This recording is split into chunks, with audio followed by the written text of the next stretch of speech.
6 month के duration में around मुझे 22 लाख रुपीस का नुकसान हुआ। मैंने फाइनली फैसला किया कि मैं ये 13 स्टार्टअप भी जो मेरा कैफे है मैं इसको भी क्लोज करूंगा, इसको भी वाइंड अप करूंगा। आप कर्जे में होते हैं ना, तो और कर्जा देने में लोग 100 बार सोचते हैं। आप ऑलरेडी डूबती ना हो, आप पे कौन चढ़ेगा। जब वो पैसे की भूख थी तो मुझे रास्ते सही या गलत में फ़र्क ही नहीं समझ पाए। 2020 से 2021 फरवरी तक मैं अराउंड 75 लाख रुपीस सिर्फ गेमिंग में हार चुका था। हेलो एंड नमस्कार, मेरा नाम है अंचल चौरसिया। मेरी उम्र है 30 साल। मैं बिलोंग करता हूं जबलपुर मध्य प्रदेश से और साथ ही मैं फाउंडर हूं dosa crush, India's most unique fast food brand का। हम सर्व करते हैं अराउंड 130 वैरायटीज ऑफ फ्यूजन डोसे। अब ये स्टार्टअप जो मैंने बिजनेस स्टार्ट किया है, ये मैंने जीरो से नहीं किया या बहुत सारी फंडिंग के साथ नहीं किया। ये मैंने स्टार्ट किया -87 लाख रुपीस से। 87 लाख रुपए के कर्ज के बाद मैंने एक ब्रांड एस्टेब्लिश किया। हाँ, तो मेरी फैमिलीज में है 5 मेंबर्स, जो मदर फादर एंड मेरी 2 सिस्टर। मेरी दो सिस्टर्स हैं जिन्होंने इंजीनियरिंग करी है। मैंने साथ में बीकॉम किया है और बीकॉम करने के साथ साथ मैंने अपना पहला स्टार्टअप किया था 2009 में। देन मैंने मोबाइल शॉप ओपन करी, इवेंट मैनेजमेंट किया, पोल्ट्री फार्म्स ओपन करे। ऐसे मैंने 13 अलग अलग बिजनेस स्टार्ट करे। बट लाइफ का स्केल कभी भी सीधा सीधा नहीं रहा। जो आपने आईसीयू में देखा होगा, जो मशीन में ब्लिंक होती है हार्ट बीट हमारी, तो उसी साइड हमारा स्केल था। लाइफ का स्केल हमेशा जिगजैग ही चलता रहा। अप एंड डाउन हमेशा लगे रहे। बिजनेस ओपन होते थे, क्लोज होते थे, पर कभी हिम्मत नहीं हारी, क्योंकि पता है कि मैं आगे कुछ कर सकता हूँ। और मेरी मम्मी को मेरे ऊपर बहुत ज़्यादा विश्वास था और भरोसा था कि उनको पता था कि मेरा बेटा, मेरा लकी लाइफ में कभी हारेगा नहीं। और मतलब ज़्यादातर मैंने देखा, जब वो रिलेटिव से बात करती थी तो उनका कहना था मेरा लकी तो सब कर लेगा। मेरा एक्चुअली निकनेम लकी है। लाइफ का सबसे हार्डेस्ट टाइम तब था जब 2018 7 ऑफ फरवरी को मेरी सिस्टर का वेडिंग था और 9 फरवरी को मेरे पापा को हार्ट अटैक आ गया। आप समझिए, एकदम खुशी से, जो शादी का माहौल हमारे जो मिडिल क्लास फैमिलीज में होता है या कहीं पे भी शादी का माहौल हो, सडन आप एक फ्यूरल्स के वो माहौल में बदल जाए, तो वो समझ सकते हैं आप कितना हार्ड होगा। और जब पापा छोड़ के गए, क्योंकि हमें ना टाइम मिला, ना हम उनसे कुछ ज़्यादा बात कर पाए, ना उनकी इच्छाएं, मतलब कुछ नहीं, सिर्फ पापा हमें छोड़ के चले गए। अब वो टाइम इतना हार्ड था सब पूरी फैमिली के लिए, क्योंकि रिलेटिव जस्ट अपने घर गए थे और फिर उनको सबको फ्यूरल के लिए आना पड़ा और लाइफ समझो रुक सी गई कुछ समय के लिए। मैं एक्चुअली हॉस्पिटल उनको जब लेके गए तो मैं अपने आप को कंट्रोल भी नहीं कर पाया। मैंने बहुत ज़्यादा चीज़ें वहाँ पे हौच-पौच हो गई एंड उसमें मौका ही नहीं मिला हमें कि हम कुछ कर पाते, क्योंकि heart attack within a minute सब कुछ ख़त्म हो गया। फिर जब पापा के जाने के बाद मम्मा को संभालना और जो मेरी एक और सिस्टर है उनको संभालना, और मतलब ये सब चीज़ें बहुत टफ थी मेरे लिए। बट ये जैसे तैसे सबने अपने आप को कंट्रोल किया। लाइफ फिर स्टार्ट हुई। अब जब हमारे कहा जाता है मतलब पुराणों में और ऐसा, कि जब पिता का नाम आपके सर से जाता है तो आपको थम जाना चाहिए। हम मेरे से पंडित जी ने बोला कि आप 6 मंथ कुछ मत करिए, आपके पापा शांत हुए हैं, आप बिजनेस में थोड़ा सा दूर रहिए। बट हम आज की जनरेशन के लोग हैं, हम इन चीज़ों को लाइटली लेते हैं सभी। तो उन चीज़ों को मैंने काफ़ी लाइटली लिया और वो 6 मंथ जो मेरे लिए थे, वो उस समय मेरा वेजिटेबल्स कमीशन एजेंट का काम था। हम वेजिटेबल सप्लाई करते थे सिटी, अलग-अलग सिटीज़ में। तो वो 6 मंथ के ड्यूरेशन में अराउंड मुझे 22 लाख रुपीस का नुकसान हुआ, जो मेरे लिए काफ़ी ज़्यादा बड़ा था। अब ये जो नुकसान हुआ, वो नुकसान से बड़ा नुकसान अब होने वाला था, क्योंकि 2018 में ही 29 सितंबर को मेरी मम्मा को ब्रेन हेमरेज हो गया और सडन फिर लाइफ थम सी गई, क्योंकि ब्रेन हेमरेज हुआ। उनको हम सडन नागपुर लेके गए। नागपुर में उनका 11 डेज का ट्रीटमेंट चला और 10 अक्टूबर, मतलब पापा की डेथ के 6 मंथ बाद, 6 महीने बाद मम्मा हमें छोड़ के चली गई। उनका ट्रीटमेंट हुआ, बहुत कोशिश करी, बट हम उनको बचा नहीं पाए। अब लाइफ में मेरे हिसाब से मेरी लाइफ में कुछ बचा नहीं था, क्योंकि मैं ऑलरेडी बहुत कर्जे में भी आ गया था और मैंने जो मतलब लाइबिलिटीज़ जो थी वो भी फुलफ़िल नहीं कर पाया। और मम्मा जब नागपुर में एडमिट थी तो वो भी चीज़ें बहुत ज़्यादा, क्योंकि उसमें भी बहुत ज़्यादा इलाज में पैसे लगे। बट अब मैं टोटल अकेला हो गया था। अब जबलपुर में रहने का मन भी नहीं करता था, इच्छाएँ भी नहीं थी, क्योंकि जब घर में एंटर होता था तो वही माँ की जो माँ की स्पेस थी, माँ जहाँ बैठी रहती थी, काम करती थी किचन में, तो वो सब चीज़ें मेरे को बहुत ज़्यादा बुरी लगती थी, गलती थी। तो मैंने फाइनली दिसंबर में मैंने फ़ैसला किया कि मैं जबलपुर छोड़ के स्विच करूँगा और मैंने सिटी चुनी इंदौर। मैंने इंदौर में स्विच किया। अब 12 स्टार्टअप ऑलरेडी मैं बंद कर चुका था। मैंने फिर भी हिम्मत करी, फिर कर्ज़ लिया और 13वीं की शुरुआत करी। छोटा स्टार्टअप था क्योंकि हिम्मत ज़्यादा नहीं थी उस टाइम, क्योंकि ऑलरेडी मैं इतने कर्ज़े में था कि ज़्यादा कुछ कर नहीं सकता। इंदौर में एक छोटा-सा स्टार्टअप किया, उसको रन किया, बट वो स्टार्टअप तो एवरेज चल रहा था, बट मेरे अंदर जो मैं चीज़ें यहाँ पे क्लियर, मैं जो अपना अलोन जो मैं अकेलापन दूर करने आया था, वो और ज़्यादा हो गया और फिर मैंने फाइनली फ़ैसला किया कि मैं ये 13 स्टार्टअप भी जो मेरा कैफ़े है, मैं इसको भी क्लोज़ करूँगा, इसको भी वाइंड अप करूँगा और वापस अपने शहर जबलपुर आऊँगा। अब जबलपुर में कुछ स्टार्ट करना था, बट ऑलरेडी मैं बहुत कर्ज़े में था। अब जब आप कर्ज़े में होते हैं ना, तो और कर्ज़ा देने में लोग 100 बार सोचते हैं कि आप ऑलरेडी डूबती ना हो, आप पे कौन चढ़ेगा? बिकॉज़ मैं 13 ऑलरेडी क्लोज़ कर चुका हूँ। अब 14वें के लिए एक तो हिम्मत, कैपिटल और पोटेंशियल तीनों चीज़ें चाहिए। अब पोटेंशियल तो मेरे अंदर था करने की ताकत मेरे अंदर थी, बट बात थी पैसे की और सेकंड थिंग हिम्मत की।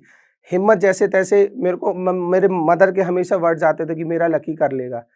तो वही चीज़ों के बेसिस पे मैंने फिर हिम्मत करी, फिर फंड्स रेज़ करे और मैंने 2019 में ही 23 ऑफ जुलाई को मैंने डोसा क्रश का फर्स्ट आउटलेट ओपन किया जबलपुर में और काफ़ी अच्छा पब्लिक का रिस्पॉन्स मिला, पॉजिटिव रिव्यूज़ मिले, अच्छा क्राउड मिला और बहुत अच्छा वो कैफ़े, मेरे को लगा कि अब चीज़ें सेटल्ड हैं और चल ही रहा था। देन कभी-कभी लाइफ़ में गलत फ़ैसले आप ले लेते हो और आपको रियलाइज़ होता है काफ़ी समय बाद कि वो फ़ैसला गलत था। ऐसा ही मैंने एक फ़ैसला लिया उस 23 जुलाई को जो मैंने पहला आउटलेट खोला था, उसके विदिन 3 मंथ्स बाद मैंने जबलपुर में ही सेकंड आउटलेट खोल दिया, ओपन कर दिया और मेरी लाइफ़ की एक सबसे बड़ी गलती थी क्योंकि ये आउटलेट मैंने पार्टनरशिप में ओपन कर दिया था, जो मेरी लाइफ़ का सबसे बुरा डिसीज़न था और पार्टनरशिप भी मैंने एक अपने बहुत ज़्यादा क्लोज़ फ्रेंड के साथ कर दी थी। अब बिज़नेस और फ्रेंडशिप कभी एक साथ नहीं चल सकती, ये दोनों चीज़ें कभी एक नाव पे रह ही नहीं सकती। तो वही गलती हुई और गलती की रियलाइज़ेशन जब होता है, जब आप के हाथ में कुछ बचता ही नहीं, आप उस गलती को कभी सुधार नहीं सकते। तो अक्टूबर में हमने उसको स्टार्ट किया, वो आउटलेट भी सक्सेसफुली चला, सब कुछ अच्छा चल रहा था। हमारे पास हमारी सेल्स अच्छी थी, रिव्यूज़ अच्छे थे, पॉजिटिव रिस्पॉन्स था, बट फिर एंट्री हुई मेन विलेन कोविड की। अब मुझे एक बात तो ज़रूर पता थी कि प्रॉब्लम्स ये कोविड नहीं है, प्रॉब्लम्स आने वाली हैं कोविड जब ये लॉकडाउन ओपन होगा और रेस्टोरेंट्स और कैफ़े और मार्केट जब ओपन होगा। क्योंकि मेरे ऊपर लायबिलिटीज़ थी, जो पुरानी भी थी एंड जो इसके लिए भी ली थी, तो लायबिलिटीज़ बहुत ज़्यादा थी, कर्ज़े कर्ज़े मतलब कर्ज़ा बहुत ज़्यादा था। तो मुझे पता था प्रॉब्लम्स कहाँ आने वाली हैं और वो प्रॉब्लम जब लॉकडाउन खुला जुलाई में, प्रॉब्लम स्टार्ट हुई एंड हमने फर्स्ट आउटलेट ओपन किया। अब वो जो टाइम था ना, वो और ज़्यादा डिफ़िकल्ट था बिकॉज़ सेल्स बिल्कुल लो थी, सेल्स थी नहीं और लायबिलिटीज़ पूरी थी, रेंट, इलेक्ट्रिसिटी, लेबर कॉस्ट सब कुछ फुल, आपको सब कुछ पे करना था, रॉ मटेरियल सब कुछ, जिसमें कुछ भी रिलैक्सेशन नहीं था। अब हमने फैसला किया कि चलो हमारा दूसरा आउटलेट और ओपन करते हैं, बट दूसरा आउटलेट जब हम ओपन करने गए तो वहाँ के जो लैंडलॉर्ड थे, उन्होंने हमें शटर का लॉक ओपन करने नहीं दिया। उन्होंने बोला पहले 5 मंथ्स का आप रेंट क्लियर करिए, देन आप इसको ओपन कर पाएँगे और उस टाइम 5 मंथ का किराया था 3.5 लाख रुपए। 70,000 रुपए महीना हम उसका रेंट पे करते थे बिकॉज़ वो स्पेस काफ़ी बड़ा था। अब तब इतना हिम्मत तब इतनी हिम्मत नहीं थी कि हम 3.5 लाख रुपए दे पाएँ। तो फाइनली वो आउटलेट हमारा पार्टनरशिप में था, तो पार्टनर ने भी हाथ खड़े कर दिए, उनने भी मना कर दिया, तो फाइनली हमारे पास एक ही ऑप्शन था उसको वाइंड अप करने का। अब इतना क्लोज़ रिलेशन था तो पार्टनर का भी उसमें नुकसान हो रहा था, मेरा भी लॉस हो रहा था। मैंने वो पूरा आउटलेट अपने पार्टनर के हैंडओवर कर दिया, उसमें जो भी एसेट्स थे, जो भी चीज़ें थी वो उन्हीं के हैंडओवर कर दी और वो आउटलेट से मैंने सब कुछ क्लियर कर दिया और वो उनके हैंडओवर कर दिया कि आप इसको क्लोज़ करके इसकी जो भी चीज़ें हैं, आप उसको वाइंड अप कर सकते हैं, सेल कर सकते हैं। अब मेरा एक आउटलेट था, जो मेरा फर्स्ट आउटलेट था, इसको मैं रन कर रहा था। डिफ़िकल्टीज़ थी और कर्ज़ा बढ़ता जा रहा था। वो कोई ऑप्शन भी नहीं था कि बिकॉज़ सेल्स थी नहीं हमारे पास, ठीक है? बहुत कम सेल्स थी। अब बात आती है लाइफ़ में, जब आपके पास प्रॉब्लम आती ना, या मैं एक एग्ज़ाम्पल देता हूँ, जब आपको भूख लगती है ना, बहुत ज़्यादा भूख लगती है, तो आप ये नहीं सोचते हो कि खाना कैसा है, मिर्ची कम है, जला है या कुछ भी। तो वही सिचुएशन मेरे साथ हुई जब मेरे को पैसे की भूख थी। तो जब वो पैसे की भूख थी तो मुझे रास्ते सही या गलत में फ़र्क ही नहीं समझ में आया, क्योंकि मेरे को तो पैसे की नीड थी। तो उस टाइम मेरे से जो गलती हुई है, मैंने गलत रास्तों पे कदम रखा, मैंने गैम्बलिंग को सिलेक्ट किया और 2020 से 2021 फ़रवरी तक में मैं अराउंड 75 लाख रुपीज़ सिर्फ़ गैम्बलिंग में हार चुका था। अब जो वो टाइम था, क्योंकि ऑलरेडी कर्ज़े में हैं, ऑलरेडी बिज़नेस ऑलमोस्ट बंद हो चुके हैं और जो हैं वो भी बंद होने की कगार पे हैं, और आपने इतना ज़्यादा कर्ज़ कर लिया। और एक्चुअली क्या, मोरल सपोर्ट एक चीज़ होती है। जैसे क्या होता, इसके पहले भी मेरे साथ काफ़ी, जो मैंने बताया, ग्राफ ऊपर-नीचे हमेशा लाइफ़ का चला, अप एंड डाउन चले, बट मेरे पास मोरल सपोर्ट था। मेरी माँ थी जो हमेशा बोलती थी, अरे टेंशन नहीं लो, सब हो जाएगा, सब अच्छा होगा, अच्छा होगा। बट इस टाइम मैं टोटली अकेला था। ना मेरे पास ज़्यादा फ्रेंड्स थे, ना फैमिली, क्योंकि जब आउटलेट सेपरेट हुआ और हैंडओवर की, तो फ्रेंड्स भी डिवाइड हो गए। तो अंदर से टूट गया, क्योंकि कर्ज़ इतना, और वो कर्ज़ भी ऐसा कि मैंने कर्ज़ कोई बैंक से या उससे नहीं, मैंने गलत लोगों से भी लिया कुछ कर्ज़, गलत रेट ऑफ इंटरेस्ट पे भी लिया। मैच वालों के लिए भी, मैच वालों का भी देना, मतलब सब चीज़ें बहुत ज़्यादा खराब हो गई। अब आया सेकंड लॉकडाउन की बात, तब मेरे पास कुछ बचा नहीं था, क्योंकि आउटलेट की सेल थी नहीं, कर्ज़ बहुत ज़्यादा था। टू 29 मार्च 2021 होली का दिन था, और उसी दिन मैंने फाइनल फैसला किया कि मैं इस रेस्टोरेंट को शट डाउन करके और मैं यहाँ से चला जाऊँगा। क्योंकि उसके अलावा मेरे पास ऑप्शन नहीं था, क्योंकि लोगों के फ़ोन आते थे और मेरे को स्विच ऑफ करना पड़ता था फ़ोन, या मैं जवाब नहीं दे पाता रहा, क्योंकि आपको लोगों का पैसा देना है और आपको वो पैसा देना पड़ेगा। तो वो चीज़ें मैं उनको फ़ेस नहीं कर पाता था, तो मुँह छुपा के यहाँ-वहाँ, और वो टाइम ऐसे ही था कि घर पे रहना और शॉप आना नहीं। फिर लड़कों के पास मतलब स्टाफ के पास कोई आ रहा कि भैया कहाँ हैं, या अंचल है इसका। तो मैंने फाइनली फ़ैसला किया कि मैं शट डाउन करूँगा, और मैंने अपने रेस्टोरेंट की शटर ऑफ करी, और 2021 29 मार्च को मैंने फ़ैसला किया कि मैं अपना मोबाइल स्विच ऑफ करके, और मैं शांति से रहना चाहता हूँ। इंदौर में हमारी एक मौसी रहती हैं, तो उनके इधर जाने का मैंने फ़ैसला किया, और मैं अराउंड 1 महीना उनके इधर रहा, मोबाइल ऑफ करके, कायरों की तरह। मतलब वो लाइफ़ की ऐसी सिचुएशन थी कि मैं किसी से बात नहीं कर पाता था, मतलब किसी से भी नहीं, क्योंकि मेरे मोबाइल्स ऑफ थे, एंड मतलब यूज़लेस टाइप का फ़ील होता था कि ये क्या कर दिया मैंने, क्योंकि मेरे सपने तो हमेशा से बड़े थे, पर वो बड़े सपने की उसको शॉर्टकट्स अपना के मैंने बहुत बड़ी गलती करी। देन फिर मैं अपने मेरे को लगा कि मौसी के इधर, मतलब मैं कंफर्टेबल नहीं हूँ या मौसी कंफर्टेबल नहीं है, देन मैंने स्विच किया, और मैं मतलब मेरे मामा के इधर आ गया, मेरे ब्रदर लेने आए मेरे को, गुना में मेरे मामा के इधर है। लाइफ में मैंने एक चीज़ सीखी इन सब चीज़ों के दौरान, जब मैं मामा के इधर आया और वहाँ पे रहा, तो उस समय मैं पैसे लूज़ करके नहीं आया था, या मैं कुछ और चीज़ें या बिज़नेस लूज़ करके नहीं आया था। मैं लूज़ करके आया था अपना कॉन्फिडेंस। मैंने अपना कॉन्फिडेंस खो दिया था। Never lose your confidence, when you lose your confidence you lose everything. Confidence, जितने भी सक्सेसफुल बिज़नेसमैन, एंटरप्रेन्योर जो भी हैं, इनकी सबकी लाइफ़ में मैटर करता है कॉन्फिडेंस। आप कितने कॉन्फिडेंट हैं अपने डिसीज़न्स को लेके, अपने फैसलों को लेके, और आगे वाले अपने प्लान्स को लेके, और मैंने वही गलती करी। मैं अपना कॉन्फिडेंस टोटली लूज़ कर चुका था, क्योंकि उस टाइम मौसी के घर आने से पहले मैंने पहले 3 बार सुसाइड करने का फैसला किया। फैसला इन द सेंस, जब मैं अपने मेरा 3rd फ्लोर पे घर था, तो जब मैं ग्राउंड फ्लोर से मतलब बाइक या अपना पार्किंग में लगाता था, और मैं जब ऊपर देखता था तो मेरे को फैन दिखता था। तो मैं उस डर के कारण, मेरा एक बेस्ट फ्रेंड है अभी, और तो मैं 3-3 4-4 दिन उसके घर पे स्टे करता रहा जबलपुर में ही, क्योंकि हिम्मत ही नहीं होती। दिन में आता था फ्रेश अप होने, नहाने के लिए और रेडी होने, बट मैं फिर रात में, मतलब वो रात में वहाँ नहीं जा पाता था, मैं अभी किधर रहता था। बट मेरी मम्मी के जो वर्ड्स थे कि मेरा लकी तो सब कर लेगा, हर सिचुएशन को फेस कर लेगा और लाइफ में बहुत नाम कमाएगा। तो वो चीज़ें माइंड में क्लिक करती थी हमेशा। अब सेकंड लॉकडाउन चल रहा था, मामा के घर था, वहाँ हमारे फार्म्स हैं और मंदिर है साईं बाबा का। तो वहाँ कुछ काम तो था नहीं मेरे पास, तो हम मॉर्निंग में एक्सरसाइज़ करते थे, अपना एक्सरसाइज़ करते थे, योगा करते थे एंड कुछ काम ही नहीं था, फार्म में जाके हम लोग वो करते थे। तो जब वो साईं बाबा के मंदिर में जाता था तो अलग ही वाइब्स आती थी मेरे को, तो उससे धीरे-धीरे, धीरे-धीरे पता नहीं वो क्या मैजिक हुआ या क्या हुआ, आई डोंट नो। 7 जून की बात है, 7 जून मेरे अंदर अलग, मतलब पता नहीं, मेरे अंदर अलग सा कॉन्फिडेंस आया। मैंने अपने मोबाइल में सिम डाली।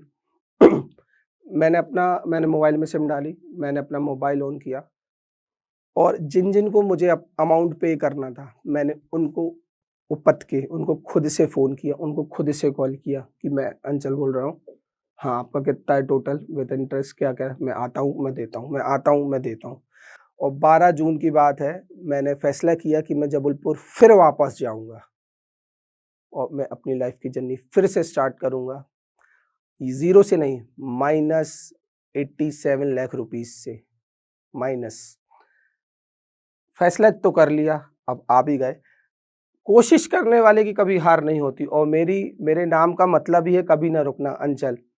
तो मेरे को रुकना तो नहीं था और कोशिश करना कभी रोकना नहीं था। तो इसलिए मैंने वापस आने का फ़ैसला किया। मेरे पास जो ऑलरेडी एक जो मेरे सेटअप जो मैंने आपको शटर डाउन करा था, जो मेरा सामान था उसको मैंने एक एज़ अ फ्रैंचाइज़ी उसको सेल किया। सागर मध्य प्रदेश में रियो पर हमारा डोसा क्रश हुआ, जो अराउंड 3 लाख रुपीज़ में हमने फ्रैंचाइज़ी सेल करी थी। सेकंड आउटलेट अपना फ्रैंचाइज़ी आउटलेट ओपन किया जबलपुर यादव कॉलोनी में। देन हमने फिर इंक्वायरीज़ आती गईं, छिंदवाड़ा, नासिक, डिंडोरी, ऐसी अलग-अलग से नागपुर, ऐसी अलग-अलग सिटीज़ में हम अपने आउटलेट्स ओपन करते गए। 1 साल में हमने अराउंड 8 आउटलेट ओपन कर लिए और ग्रोथ रेट काफ़ी अच्छा था और आगे भी हमारे अभी दिसंबर में और आने वाले टाइम में 2023 में हमारे ऑलमोस्ट 16 आउटलेट्स डन हैं, जो ओपन होने वाले हैं। जो 87 लाख रुपीज़ का कर्ज़ था, वो ऑलमोस्ट मैंने 1 साल में हाफ़ से भी ज़्यादा पे कर दिया। और सबसे पहली चीज़, मैं अपना कॉन्फिडेंस मेरा कॉन्फिडेंस वापस आ गया था और इस बार तो अपग्रेड होके आया था। जो मेरा कॉन्फिडेंस लेवल था, अब मुझे लगता था कि मैं सब कर सकता हूँ और मैं हर प्रॉब्लम को फ़ेस कर सकता हूँ। आज मेरे लिए कोई भी प्रॉब्लम बड़ी नहीं, कोई भी सिचुएशन मेरे लिए क्रिटिकल नहीं है। मैं हर चीज़ को फ़ेस करके ईज़िली सॉर्ट आउट कर सकता हूँ। जो माइनस 87 लाख का जो कर्ज़ था, जो ऑलमोस्ट मैंने 1 साल में आधे से ज़्यादा उसको पे कर दिया। क्योंकि हमारी सेल्स काफ़ी अच्छी थी, 8 आउटलेट से अराउंड 1.5 सीआर की हम सेल करते थे, जो मेरे हिसाब से काफ़ी अच्छा था, क्योंकि एक हम साउथ इंडियन एक ऐसी चीज़ सर्व कर रहे हैं जो वो तो सिवाय हमारे अलावा और कोई सर्व नहीं करता, क्योंकि हम इंडियाज़ मोस्ट यूनिक ब्रांड है एंड सबसे अलग चीज़ें सेल बेच रहे हैं हम, जो बेच रहे हैं healthy and authentic food. Then life की जर्नी चल रही है, आज भी अकेला हूँ, अभी भी मैंने शादी नहीं करी है एंड आगे का पता नहीं, बट अभी मेरे को बहुत स्केल करना है, बहुत अपने ब्रांड को ग्लोबली ले जाना है, इंटरनेशनल भी ले जा रहा हूँ, ग्लोबली भी ले जाऊँगा और डोसा क्रश को बहुत बड़ा ब्रांड बनाना है, ये मेरा सपना है। और मेरे जो मदर के वर्ड्स थे कि मेरा लकी सब कर सकता है और अचीव कर सकता है अपने हर सपने, तो वो मैं अचीव करूँगा। और लाइफ में बस आपको एक ही चीज़ बोलना चाहूँ, लाइफ में मेरी 2-3 गलतियाँ हैं जिनसे मैंने सीखा है, मैं चाहता हूँ आप लोग भी सीखें। तो सबसे पहले, नेवर लूज़ योर कॉन्फिडेंस, कभी भी अपना कॉन्फिडेंस लूज़ नहीं करना। जिस दिन आपने कॉन्फिडेंस लूज़ कर दिया तो समझो आप हार गए और हार जीत सिर्फ़ कॉन्फिडेंस पे ही डिपेंड करती है। तो never lose your confidence. Second, partnership हमेशा अवॉइड करिए। किसी भी रिलेशन में आप बिज़नेस को मत आने दीजिए। जहाँ बिज़नेस है वहाँ रिलेशन डेवलप नहीं कीजिए। ये एक माइनस पॉइंट होता है, आधे से ज़्यादा मैंने ऑब्ज़र्व किया है कि बिज़नेस स्टार्टअप्स क्लोज़ हो जाते हैं because of partnership. Third thing, ज़्यादातर मैंने देखा, मेरे फ्रेंड्स भी हैं और मैंने ज़्यादातर देखा कि लोग ना फंडिंग के लिए वेट करते हैं, कैपिटल नहीं है, रोते हैं कि उनको एक तो करने की इच्छा नहीं है और जिसको करने की इच्छा होती है ना, उसके लिए फंडिंग कभी मैटर ही नहीं करती, क्योंकि यहाँ फंडिंग का सीन था। मेरे साथ माइनस 87 का सीन था। अगर मैं फंडिंग के लिए बैठता तो मैं फिर कुछ नहीं कर पाता, बट फंडिंग नहीं मैटर करती, आपके इरादे कितने मजबूत हैं, आपकी सोच में कितना दम है और आपका प्लान जो आप टारगेट सेट कर रहे हो उसको अचीव करने की आप में काबिलियत है या नहीं, ये मायने रखती है। And thank you so much जोश टॉक, जो आपने मुझे प्लेटफॉर्म पे इनवाइट किया। मेरी लाइफ की स्ट्रगल की जर्नी मैंने जो लोगों को बताई, ज़रूर इससे कोई ना कोई कुछ ना कुछ सीखेगा ज़रूर। और अगर आप लोग एंटरप्रेन्योर बनना चाहते हैं तो मेरी एडवाइस कि आपको अगर लगता है कि मेरी रियल स्टोरी है और आप मेरे से कुछ सीख सकते हैं, तो कमेंट सेक्शन में आप बताइए आप क्या करना चाहते हैं, कैसे करना चाहते हैं। डेफिनेटली मैं हेल्प करूँगा जहाँ तक मुझसे हो सकता है। अगर आप इस टॉक के एंड तक पहुंच चुके हैं तो मैं आपको जोश टॉक्स का एक दूसरा रूप भी दिखाना चाहता हूं, जिससे मैं काफ़ी देर से जुड़ा हुआ हूं और मुझे बहुत बहुत ज़्यादा पसंद है कि वो क्या कर रहे हैं। जोश टॉक्स ने एक नया ऐप लॉन्च किया है जिसका नाम है जोश स्किल्स। अब वो नया नहीं रहा, काफ़ी टाइम से है, लाखों लोग उसको अब यूज़ करते हैं। और जोश स्किल्स पे आप अपनी ज़िंदगी के लिए कोर्सेज ढूंढ सकते हैं। वो कोर्स नहीं जो आपको physics, chemistry, commerce, business studies पढ़ाएंगे, वो कोर्सेज जो आपकी जिंदगी में आपको कैसे जीना चाहिए वो सिखाएंगे। मैंने खुद जो स्किल्स पे बहुत सारे कोर्सेज बनाए हैं, पब्लिक स्पीकिंग पे, इमोशनल क्राइसिस कैसे हैंडल किया जाए, अपनी पर्सनालिटी कैसे डेवलप की जाए। हर एक कोर्स में डेली क्विजेज हैं, एक्सरसाइजेज हैं, एक बहुत ही खूबसूरत कम्युनिटी है जो आपको सपोर्ट करेगी, आपको इनकरेज करेगी। आज ही डाउनलोड करें जोश स्किल्स का ऐप और उनके कोर्सेज एक्सप्लोर करके अपनी जिंदगी को आगे बढ़ाएं।